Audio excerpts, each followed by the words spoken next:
you be nyame ni me call we Teshie plug sanitation there me know ni dromo na municipal chief executive ni Ledzokuku Assembly no chofele dromo na e ba she wote an ye bi ani nikeze ntumo shije fe onage ya ba ege shi mambi ye lewo ege ba wo mi bona fe ne fe no komo no e amambi ake ka tu wo fe sani wo ga woni amomi chata ye bi ani wo ba bile egbe ke agbene egbe na na enyi ye Teshie no chata ye shiba mi wo ba suma ke wole ogbe ka agbene egbe na poten no nyi ye Ledzokuku ni yawo ngbe ni Israel Adjetey Otchwenmah you pass the executive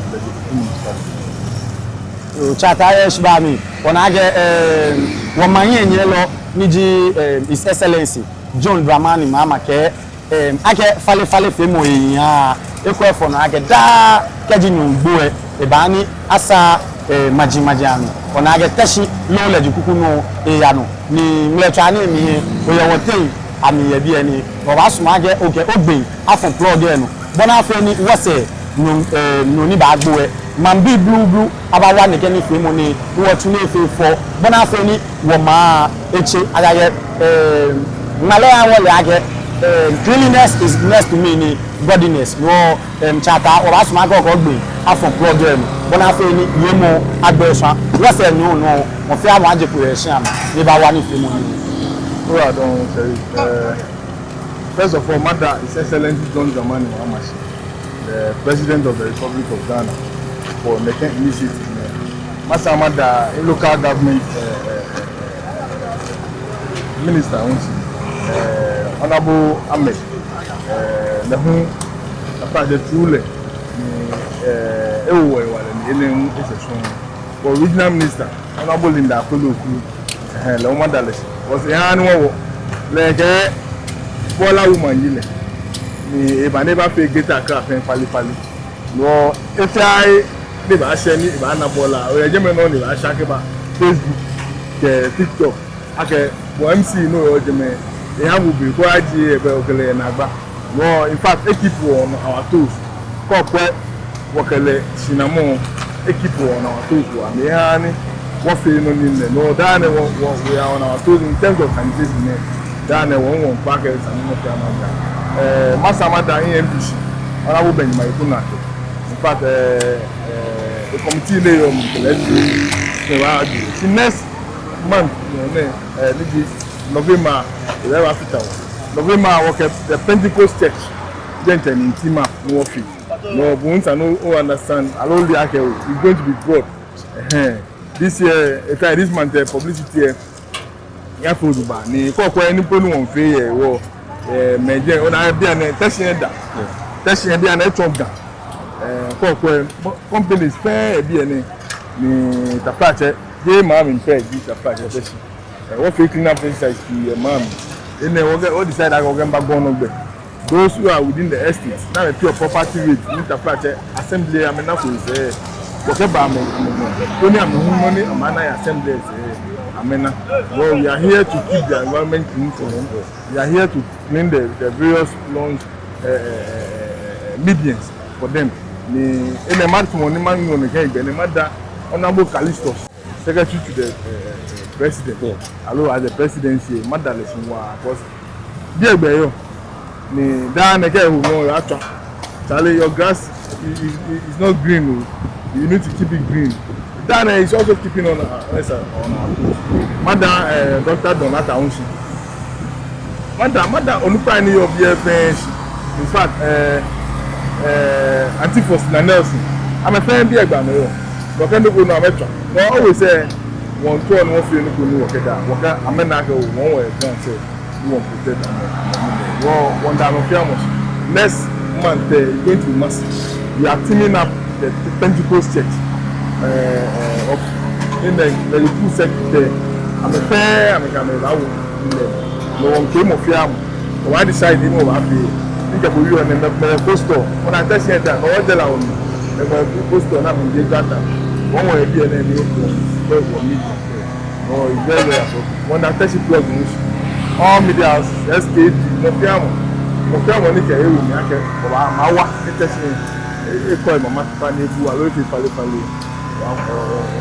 You honorable Yeshibami.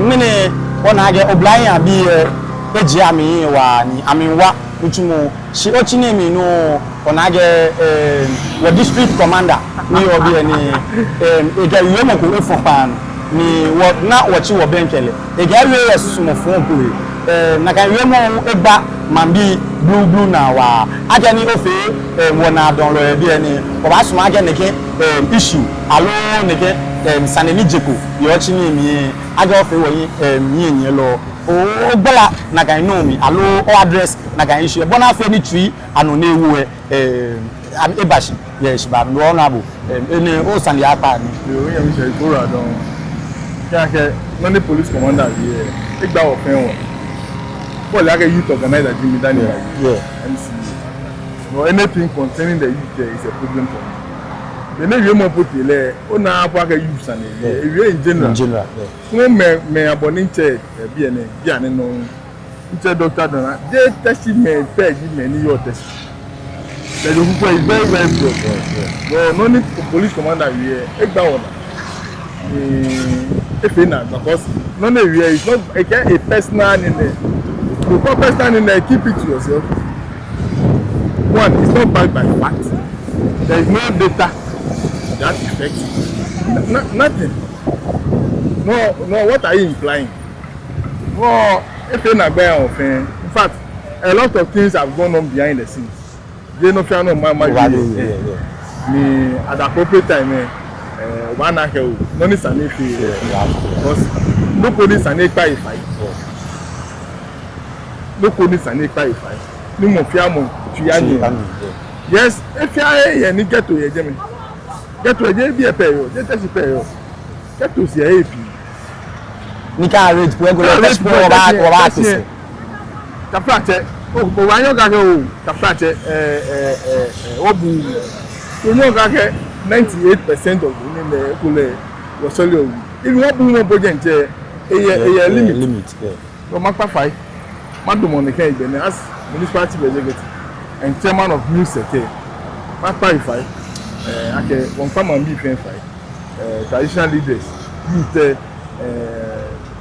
because no software pony or man, more the Pentecost church, the Presbyterian church, the Methodist church. Are you trying, okay, to say, okay,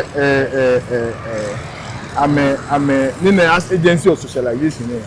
I'm a duty as agency. Yes, sir. Hello, agents of past example, agents of socialization. It's not true. When you do that, especially when those things are not backed by facts and figures, then you are taking all of us, or you are leading us astray. No matter 5, I'm going to head no matter my move 5. Okay, you more likely, Shimo, I know what take steps, no okay correct. And then when my one, then my care you first. Tell Ellen, no one faith. Was in Jane, no one faith. Ni because police commander may be put back. Enough 1 month, a lot 2 months. No, allow one salary, allow one feed drugs. It's very bad. It's very bad. No, man on the head, and my practice more fair money to you know where the one take steps.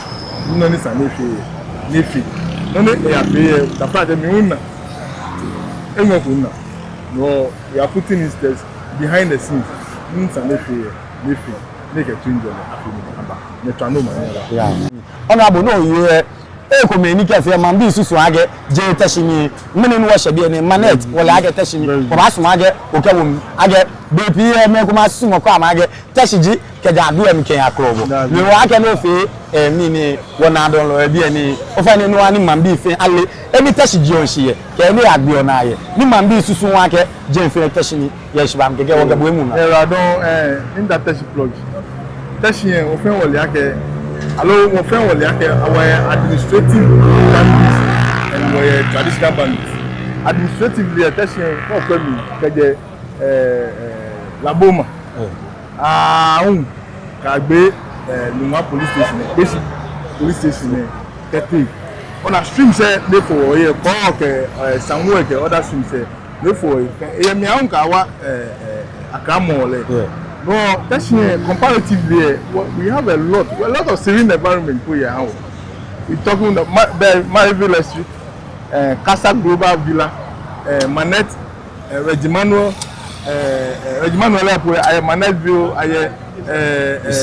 Silverbed, Golden Gate, New England, Mayfair, even 10 homes. Yes. Come here traditionally, but I do say to the Adjetey Otchwenmah. She, the one that I can sure work no, all those ones. When you classify all of them, look, 98% in the AM speaker idea. The right honorable speaker, ABA Abambabi, ABA, Dr. Donat, ABA, Professor Hoy, ABA, Michael Ofuriata, ABA.